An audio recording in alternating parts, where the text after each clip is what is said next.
And welcome into the Cards Central Postgame Show. I'm Sara Dayley alongside Ethan Hannaford. The Birds taking the final tonight by a score of a 9-7, going yard a handful of times, 3-run shots to be exact. If it wasn't for the home run hits, however, it might have been a different story for the Cardinals. Their offense finally coming alive tonight. We haven't seen much of that. It's been struggling as of late, but it's really nice to see, Ethan, some Busch Stadium fans walking away very happy tonight with an Ozzie Smith bobblehead and a Cardinals victory. You know, one thing that you can count on with this team, it feels like time and time again, is just when you feel like you're so ready to be done with them, they drag you right back in. I relate to Brandon's comment here. This team has my attention for another week, right? I mean, let's be straight up here. It was pathetic on the road trip. By far the worst series that St. Louis has played this year. I mean, losing a series against the Colorado Rockies, it doesn't get much lower than that. But this team, you know, they could have come in tonight and they could have completely let the flat-footedness continue. They did not. Hot in St. Louis, and the bats were also hot. Really solid stuff tonight from the offense. Get the long ball going. Sonny Gray wasn't sharp, but it's refreshing, right, to see, despite him not looking great here the last couple of outings, the Cardinals offense able to pick him up tonight. Boy, was the bullpen good tonight. Bullpen was very good. Plenty to discuss on tonight's post-game show. Yeah, exactly. You did mention the bullpen, and we'll tackle that here in just a second. But I'm not going to lie. I turned on the game, top of the first. They take an early 2-0 lead, and I was like, oh, gosh, here we go again. And that's the Padres, of course. I was not looking forward to what was going to continue next. Put another run on the board, 2-1. I was like, okay, we're going to at least give it an effort. And then they just unloaded with those 2 3-run shots. Of course, that was Donnie and Contreras. Also, Herrera with a solo home run tonight, contributing to that final score. It was Herrera's 9th. He hit a bomb, 412 feet. But again, just good to see the balls connecting with the bats for those Cardinals. Yeah, you know, I mean, it was, as you said, it was refreshing to see them respond. San Diego jumps out to a 2-run lead early in the game. We know that their top of the order is one of the best in baseball. I mean, Tatis Jr., Luis Arraez, Manny Machado, Jackson Merrill, Xander Bogaerts. That's a tough first 5, and you could tell Sonny Gray was feeling it there at the start of this one. They jumped on him quick, but the Cardinals responded quick as well, which I thought was, you know, it was an encouraging sign to see. You see them in the first inning start things off with a as I pull it up here, Donovan singles to start off the game, and then a couple of batters later, Wilson Contreras doubles down the left field line, and Donovan turns on the wheels and scores on a bang play at home. Fun stuff. And then we know all about the second inning, 6 runs scored on the 2 3-run homers. First, Brendan Donovan after Jordan Walker singled, and Victor Scott worked a 5-pitch walk. And then Donnie delivers, right? Donnie Dinger time. A 109.6 mile per hour exit velocity, the hardest hit baseball of his major league career. I thought that was kind of interesting. You know, got a hold of that one clearly. He continues to be the all-star of this team. 3 for 5 tonight, up to 296 on the year. 2 runs scored, the home run, 3 runs driven in.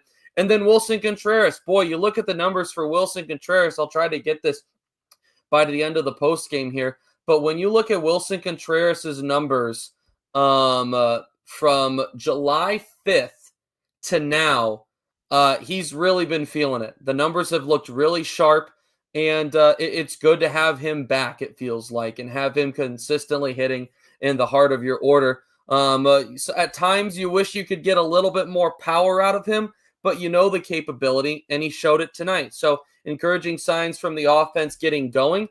And another funny comment here, Brandon commented saying, you go from getting shut out by the Rockies to scoring 9 runs tonight.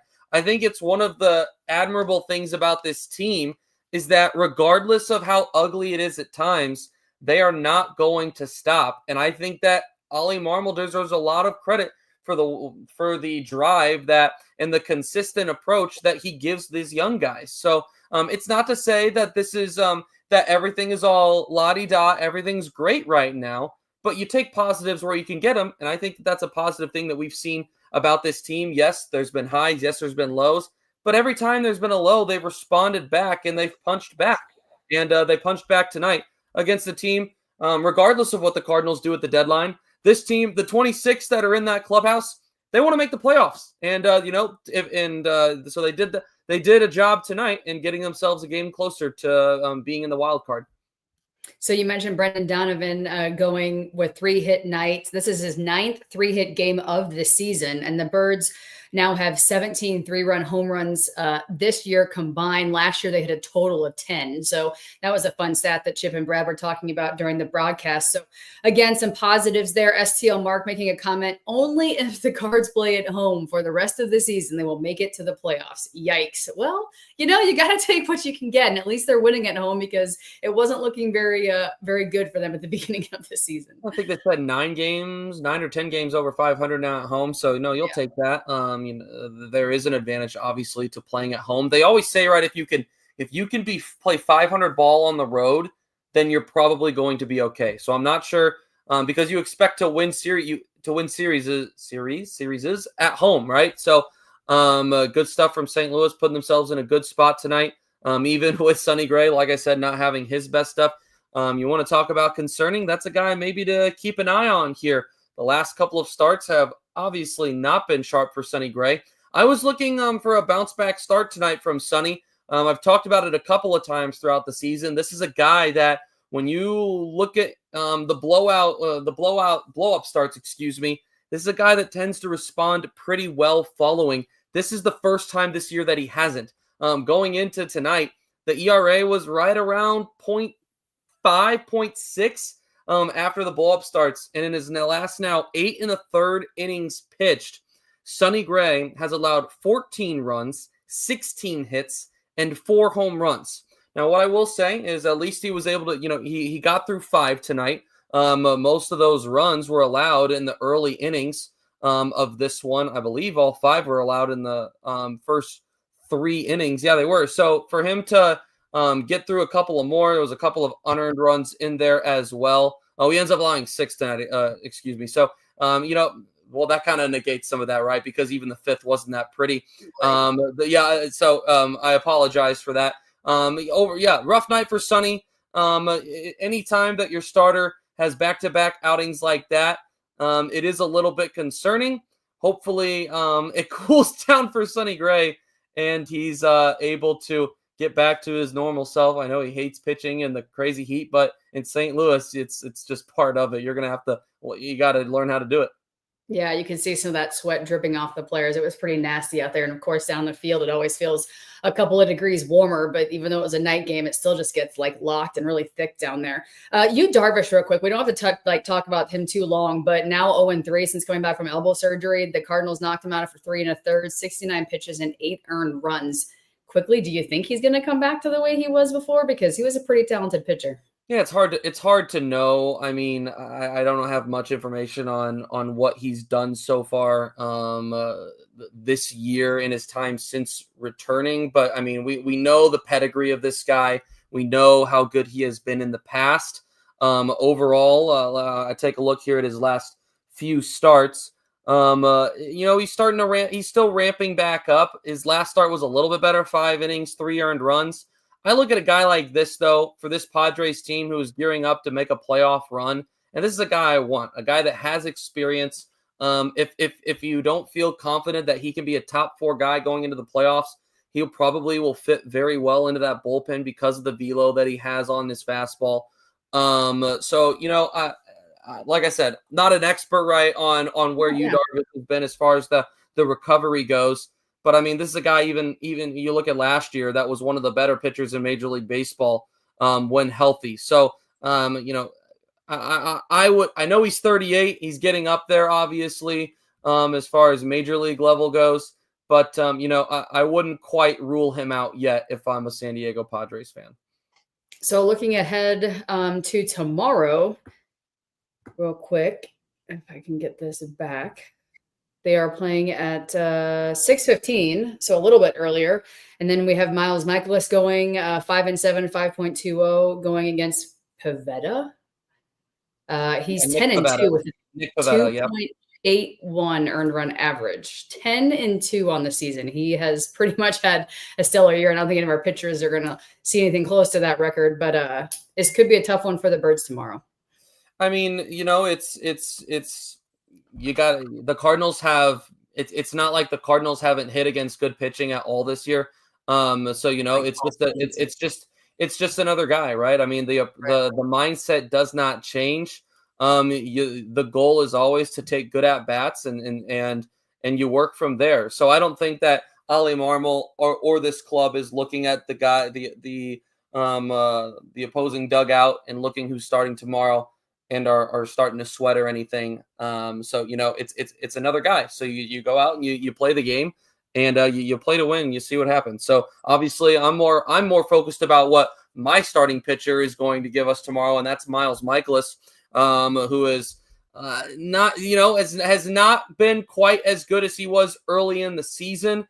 So you're looking for him to kind of to pick up this starting pitching that has been atrocious in the month of July. It's hard to know which Miles Mikolas you're going to get. When you look at the game log, when you look at the recent outings for him, it was not good in Arizona. It was better against Washington, and then he had a couple of starts prior to that were also not good. So, you hope that he can keep it in the ballpark. We know that this San Diego team is a team that does hit for power. So you know what? It'll be a task. It'll be a test. But if the Cardinals want to, you cannot continue to rely on your offense the way that it's felt like the Cardinals have had to over the past month and expect to be a competitive ball club. So at some point, if you want to continue to win ball games, the starting pitching has to be better.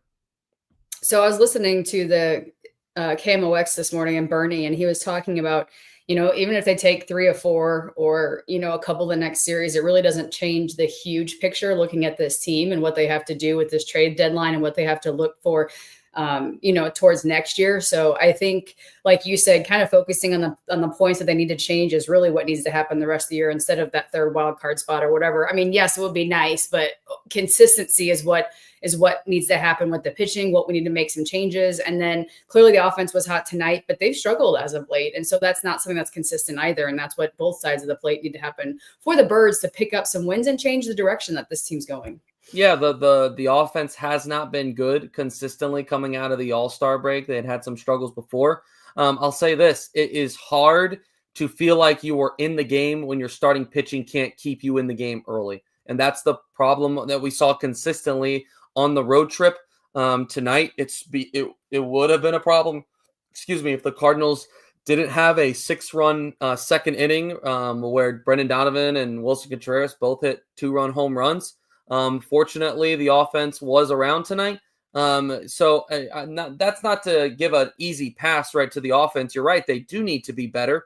It's like I said, it's kind of that roller coaster ride that this Cardinals team has been on as a whole. And while I think in the larger scheme, you could say that the offense has been less roller coaster than the pitching has been. It's still, to a certain extent, definitely has been roller coaster this year. So, there's a lot of things that need to improve right now for St. Louis, regardless of what happens at the trade deadline, if they want to continue winning ball games and continuing to build with this core that they're trying to find.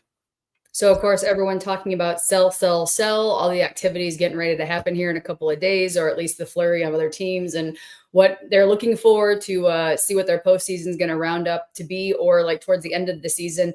Has anything changed in your opinion when it comes to what the Cardinals have as far as who they can look for opportunities with and what they can get rid of? Because I know it's been tossed around a couple of points, maybe who to look for in the trading block. Yeah, let's talk about that a little bit, chat. I would love to hear. Just throw it out there right now. This one game, I don't think anything up to this point, based off of what you saw on the road trip, I don't think that there is anything that the Cardinals can do, right, that's going to convince you at this point that they should not be selling at least the players that are on expiring contracts. Ryan Helsley, I thought he looked pretty sharp tonight. I know he gave up the base hit to Manny Machado, one of the best hitters in baseball, but he had 2 strikeouts. The slider looked good. The mix felt more like old Ryan Helsley, so that was encouraging. You'd love to see him. You would love to see him get another save opportunity or two before the deadline. Maybe the recency bias helps up that value a little bit. I still think that you can up his value because teams know what his ability is and what he can be. And if you give them some of that here, I think it's only going to help him. Jojo Romero, boy, did he look good tonight. Yeah, he did. I'm curious to the chat. You look at Jojo Romero specifically, and it's a guy that has a year left of control. He's not necessarily young, and you could argue that he's been the best relief pitcher overall in 2025 for the Cardinals. Is Jojo Romero someone that you would prefer to stick with and have as a high leverage guy in the bullpen again next year in 2026, perhaps when you're trying to push a little bit more seriously for a playoff spot? Or are you looking to trade on him now and take advantage of that value? Right? Some of the let's see here. We got a couple of comments. Bill saying Jojo has a lot of trade value. I agree. But Hamburger Helper Glove saying Jojo is the only lefty you can count on out of the pen. What happens when that goes away? Obviously, you'd have to be looking somewhere else on the market. I can't think of any lefties right now in the minors that you're thinking, yeah, this is the guy for the future to kind of rely on in that situation. So you would have to go to the market in the offseason. There's always bullpen guys available, so it's not like that would be extremely crazy or anything. Brandon saying depends on what the package is. Right. Reverend Jojo, our best setup man by far, which is saying something because Phil Maton's been excellent this year. So you're looking at a situation, right, where that it feels like it's going to make sense that the Cardinals are going to sell Ryan Helsley and Phil Maton. If you move on from Jojo Romero, it gets pretty thin back there. Now, I know you have depth in AAA, and if you sell out on those guys, does that put you in a bad position to where there's not enough in the bullpen to be able to for making sure that you're able to rely on guys, keep you in games to a certain extent, or does that even matter? Does that even matter to fans? So I would be surprised if the Cardinals trade all four of the following: Helsley, Maton, Romero, and Matz, because while there are several guys in AAA, I would be surprised if they bring all of them up. Because all of a sudden then AAA is just completely ransacked of all of their pitching, and they already are banged up as far as injury goes. So Bill's saying go with Graceffo, Granillo, Leahy, O'Brien as bullpen. I'm not sure if you're saying, obviously, you tend to carry, 8 guys in a bullpen usually, so there need to be a few more, and there are options there. Mason Windu saying Maton is cheap, just keep him. The prospect they get for him will be insignificant. Fair point. I guess it depends on the demand of the market. This is a guy that, like you said, is cheap. Teams will look at that and have some interest. He's a veteran guy that has playoff experience, and he's been pretty dominant this year. So maybe that's something that teams find enticing. Right? I agree with you, Mason Windu, that it's going to come back to what is the return? Is it worth it? Some people, Brandon's saying Maton is the closer. Wouldn't be necessarily against it. Well, let me ask you this. He's been consistent. He's been the one that's been consistent as far as, I think that would probably be an option to try. Yeah, it's like I said, would the Cardinals trade both of their setup men in Phil Maton and Jojo Romero? I completely agree that Jojo Romero holds more value because he's been even better than Phil Maton this year, which is saying something because Maton has been great. But do you trade both of them? Does that put you in too bad of a spot, right, to where you're just not competitive late in ball games? Maybe you disagree. We could see guys like Matt Swanson, like Ryan Fernandez come up, who have been obviously Fernandez was terrible early in the year in the majors. He's been pretty good in AAA as of late. Matt Swanson's been good when he's been up here in large part. Riley O'Brien, I think he's a guy, King's Echo saying stellar. I think this is a guy that has closing potential for 2026. That's how high I am on Riley O'Brien. So you know what? There's so many question marks. I think that fans have an idea of what is realistic to expect out of this team for the trade deadline, but I'm curious. So is Jojo Romero? Would you trade away Romero and keep one of those guys on an expiring contract because you could get more value out of him? And chat, I appreciate the opinions. Some good thoughts from you guys tonight. I think I would like to see the Cardinals trade away Jojo Romero over Phil Maton because I think he has more value. But if you're going to trade him away, then you have to make sure that you're getting the right value for him. But teams are going to value that year of control a lot more than you think. And I think that's the big reason, partnered with how good he has been, that he could get more. He probably would get more return. There's a couple of folks that have brought up King as well. Eddie Money saying that he's junk. Why do we even have him? Someone else, I believe earlier, called him hot garbage. I'm not sure why you have some arms in the positions that you do. I mean, if you need some spots and need to move some folks around, then this is the opportunity to give everybody a shot. But what other lefty are you going to have right now that he's kind of their long form lefty? I mean, you have right now Romero and Matz are both higher leverage guys. Most bullpens keep 3 lefties. So I don't know. He's had a rough year. He was much better last year. I'll agree with you there. But I don't think that there. Who else? Who's the other option down in AAA or in the minors right now? I don't think he's better than anyone that's available. That's a free agent still at this point. Right. So, but I also don't think that he's worth anything market wise this year. Yeah, Lauren commenting saying we have no other lefties. There you go. That's why John King is here. Has been.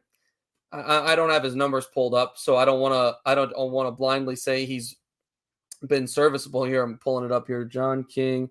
Yeah, it hasn't been good. I mean, overall, when you look at the big number, which is ERA, it hasn't been good. 5.35 is disappointing compared to what you had from him last year. But like I said, you need another lefty in the bullpen. So Bill commenting saying, how about bring Quinn Matthews into the bullpen? Absolutely not. Quinn Matthews is, besides Liam Doyle, is the most important prospect in this Cardinals system as far as pitchers go.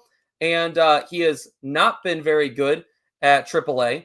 He has been injured for a large majority of the season. And in his last outing, his velocity was extremely low. I think he topped out at 92 and he was 89 to 91 most of the game. So doesn't make sense right now to have Quinn Matthews up here just to get shellacked. Do not rush his development. It's just not something it's not something I would mess with right now. Make sure you get that one right. You have far too many pitching prospects that you feel that high about to just go and treat them that carelessly.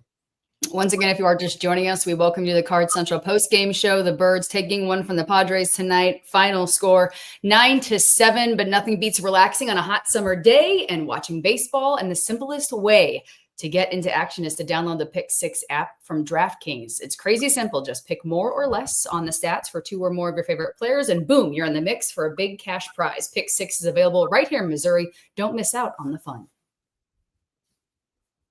It's coming. Gambling problem? Call 1-800-GAMBLER. Help is available for problem gambling. Call 888-789-7777 or visit ccpg.org in Connecticut. Must be 18 and over. Age and eligibility restrictions vary by jurisdiction. Pick 6 not available everywhere, including New York and Ontario. Void where prohibited. 1 per new customer. Bonus awarded as non-withdrawable Pick 6 credits that expire in 14 days. Limited time offer. See terms at pick6.draftkings.com/promos.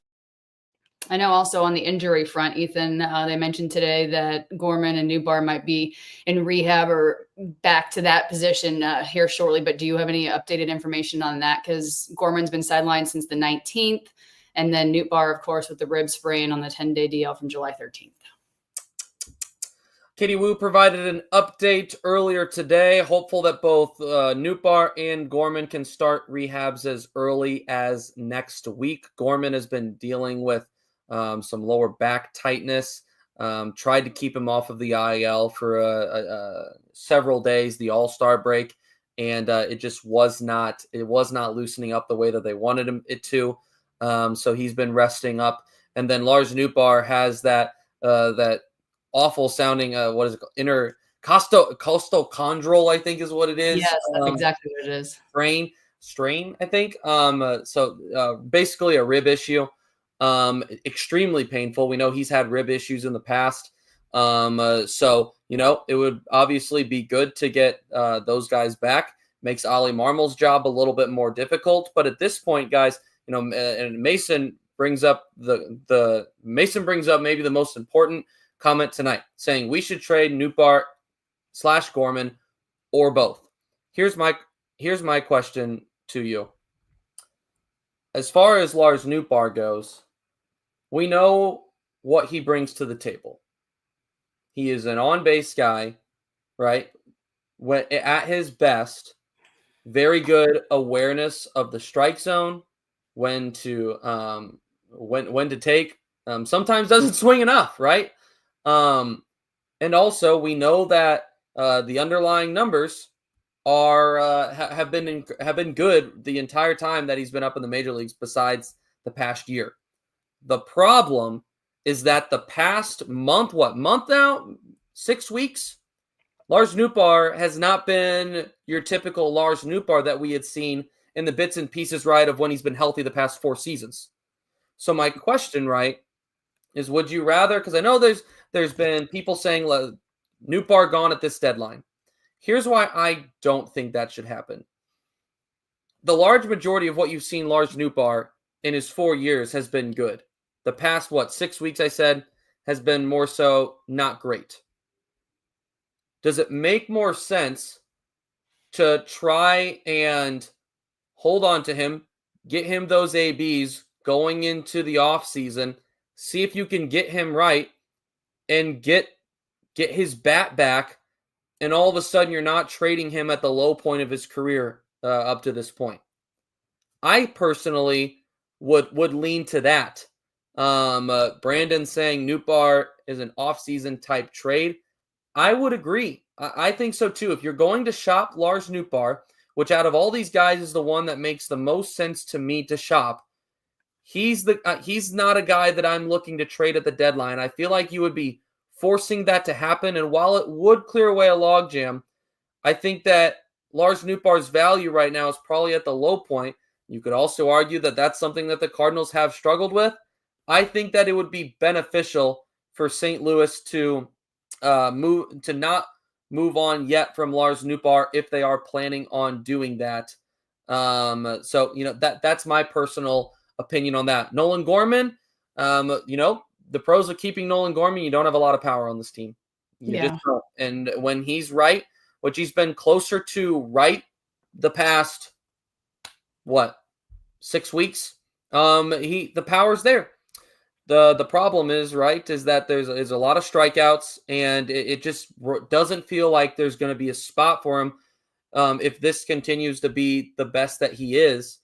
When you look at what's there right now, when you look at JJ Weatherholt on the way, I just don't know if there's just too much of the same type of player on this team. However, with both of these guys, in different ways, but have shown that they can be better than they are. And I don't think it would be that crazy to say that keeping them for the last couple of months of the year could up their value going into the offseason. Lauren commented that Nootbaar is turning into O'Neill, unfortunately. Regarding the injury, Tyler O'Neill, right? Yeah, I mean, both of them are great guys, but they both have had their issues with injuries. The thing that you hope doesn't the thing that you hope doesn't become the case, right, is that Lars Nootbaar continues to go in the wrong direction. And if you bring him back and you don't trade him, and then he has an abysmal couple of months and he's in the worst spot that he has been, that's the spot you don't want to be in. And there's a little bit of risk to that. the reason the difference between the two, right, is Tyler O'Neill had one phenomenal season, and that year was a lot of fun, and he was really good. The problem is that that was all there was. Lars Nootbaar is a little bit of a different story. When Lars Nootbaar, outside of the past 4 to 6 weeks, has been healthy in his major league career, he's been a pretty good piece. Gets on base, good awareness of the strike zone, a lot of good underlying numbers that teams look at and they say, we feel like we could work with this and turn him into our guy, a piece in the heart of our lineup. So that's why I would wait on both of those guys. Kyle Woodard makes a comment. He said, I know they can't trade him, but is there any chance they DFA Michaelis after the trade deadline? Here's the thing. We know how this Cardinals front office reacts. We know how they go about things. Miles Michaelis is getting paid $18.5 million this year. A lot of money. I know. It hurts me to say it too. Here's the thing.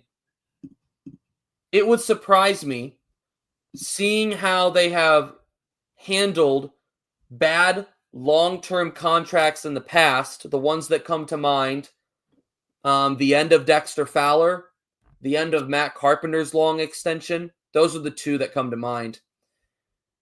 It would surprise me if we saw, DeWitt, the DeWitts being good with that, with the Mozeliak being good with that, because otherwise you have to pay him regardless. If you put him on waivers, then he's sitting on the couch, or he gets picked up by someone else, and you're paying him to be with someone else. And while a lot of people would say it makes sense, like bring someone else up, give someone else the opportunity, I would agree, but it just is not the way that they have handled these kinds of situations in the past. I would be surprised if it's how they handled this one as well. Yeah, why would they change for just one situation when that's been their thought process? Aaron Dodson stating that Michaelis needs to be put on his boat and sent to Cuba. Aaron Dodson says a lot of things. We appreciate you being here, Aaron. Yeah, thanks for participating. Here's a question that I'm curious of the chat. We've talked about a lot of names tonight. We've talked about the relief corps and who makes sense, right, to move on from, to trade. We've talked about, Nootbaar and Gorman. Let me ask you this. When you look at this Cardinals roster right now, who would be the guys that you're taking from this roster right now and you're saying, yes, this is the core. This is what I want to roll with for the future. These are the guys that I feel like if we build around them, then we have a good structure. It gives us it gives us a much better chance in 2026 and 2027.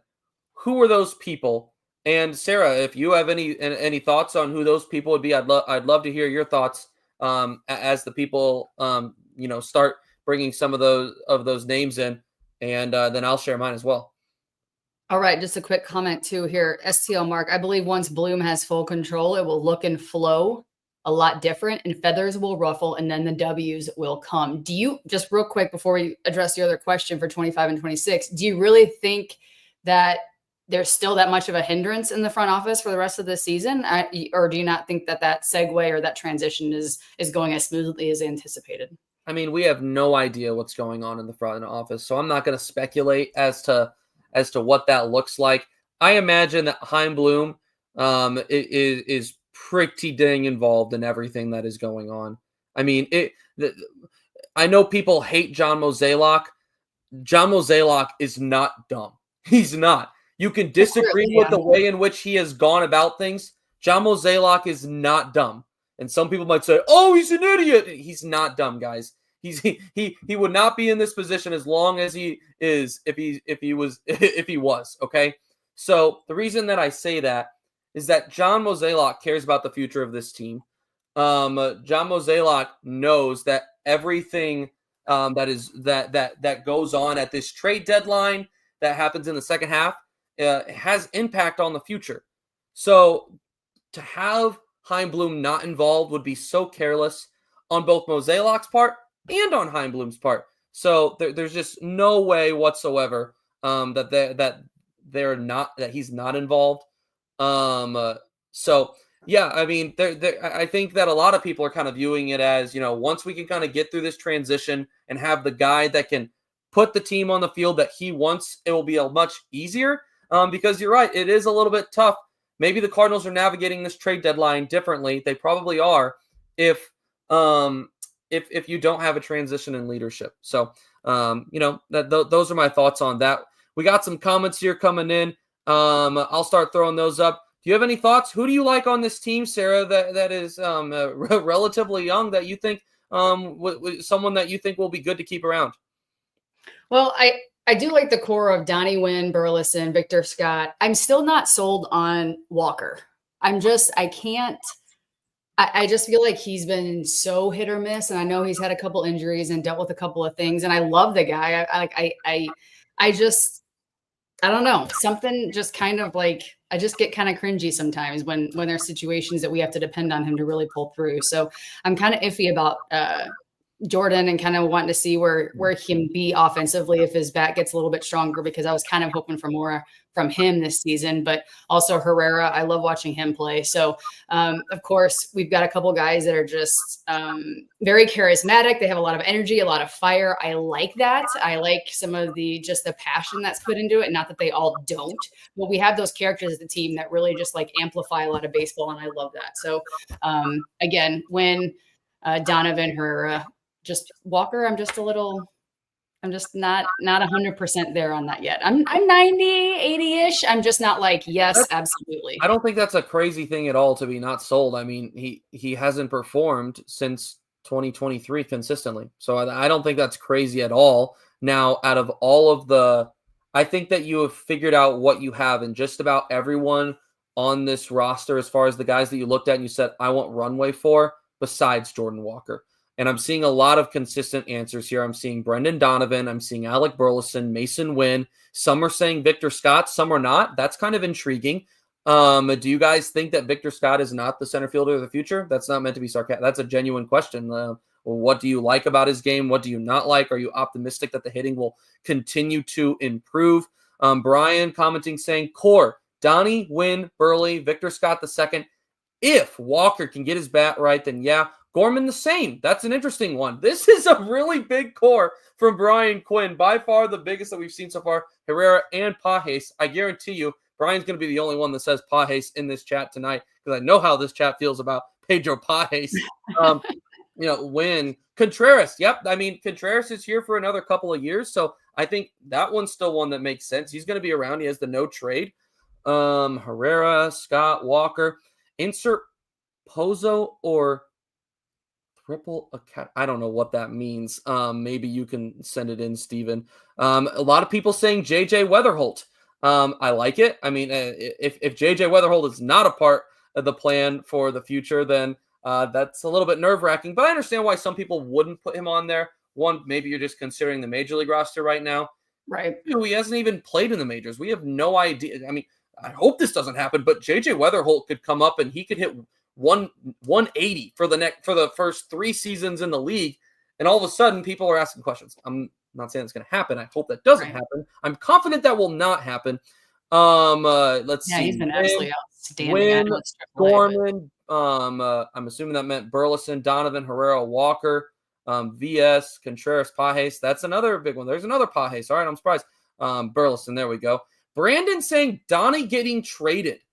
Does Brendan Donovan get traded? I saw someone send that out on Twitter today and saying that they think that rather than extending him, it makes sense to trade Brendan Donovan at this at the deadline or in the offseason.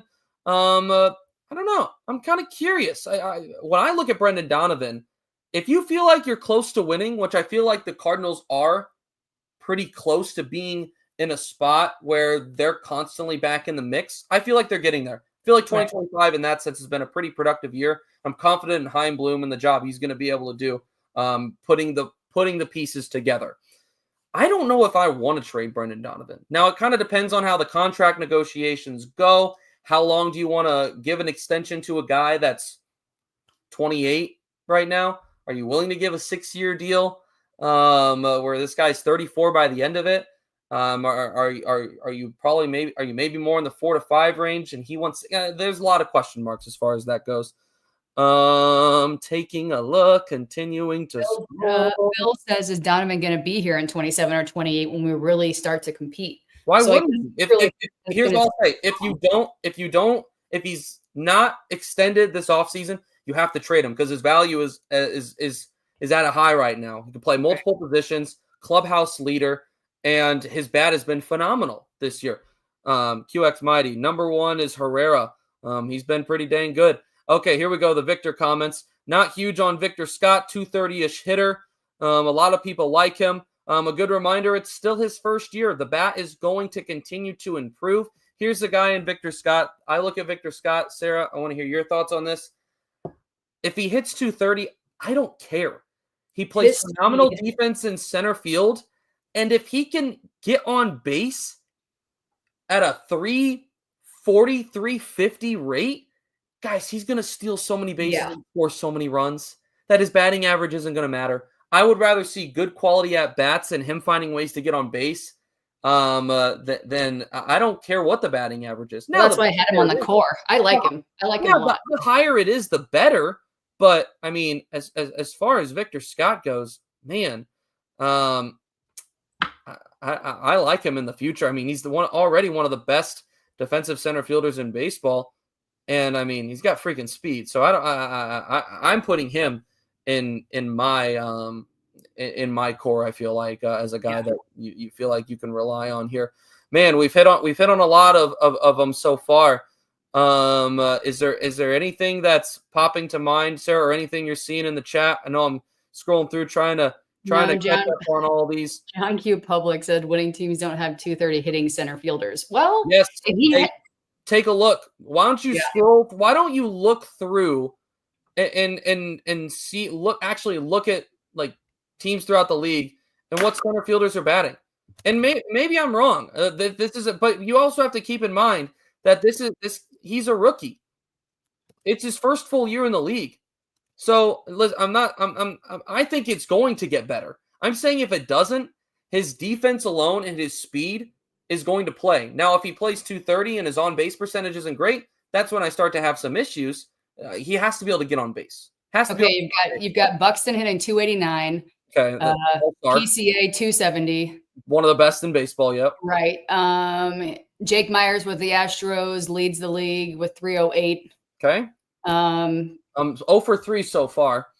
255 with Grisham and Rodriguez, Julio and for Seattle, 252, 267. I mean, those are the top 10. So you're looking at 308 all the way down to 250. But I mean, 280, like you said, that's right in the mix of the top 10 in Major League Baseball right now. So sure. So what I'm saying, right, and is I would rather Victor Scott have a higher on base percentage than a higher batting average, because a double for Victor Scott, whether it's like via an actual hit, a double for him, a good chunk of the time, a walk is going to turn into a double because of his speed. Like, we're looking at a guy, if he could figure out just continue to grow in the plate discipline, this is a guy that's going to be a future league leader in stolen bases. Like, that's how fast he is, guys. So, lot of potential in Victor Scott. A lot of potential. Continue to remain patient with him. Steven saying, trade Nootbaar, Gorman, Pajes, keeps a JC Fermin, and AAA catcher from Memphis, that's Jimmy Crooks. Another opinion. I'm not sure what exactly Pedro Pajes would bring back in the market necessarily. But I mean, it more so, I think it's probably to clear that room eventually for whenever the whichever catching prospect they roll with is there, whether it be Bernal or Rodriguez or Crooks. So I think that we nailed the chat tonight pretty well. They did a great job sharing their thoughts. Listen, and I said this on Tuesday night, guys. A lot of the conversations are going to look like this, because while tonight looked really good on the diamond for St. Louis, great win, fun game to watch. The only negative was that Sonny Gray wasn't very good. That was the only negative, really. Besides that, everything was great about this game. The deeper we get into this, the more conversations are going to look like this about talking about the future, because you can break down the game and the action, right? But it's not like eventually, if the team continues to drift off and it is not a playoff team, these are the kind of conversations that we're going to have. So there's plenty more of these conversations to be had. We appreciate all of you guys staying involved and being a part of this with us on STL Sports Central. And it's been a lot of fun, and I look forward to upcoming conversations with all of you. So if you enjoyed the conversation, please like, subscribe, and keep continuing to join us in the post-game show. Once again, this is the Cards Central Postgame. The Birds taking a victory tonight. That's Ethan Hannaford. I'm Sara Dayley. We'll be right back here with you tomorrow. And of course, if any breaking news or anything happens, tune into STL Cards or Sports Central rather. And Cardinals as well, because that's the hot topic. But we'll be here for you all the time. So have a great night, and we'll see you soon.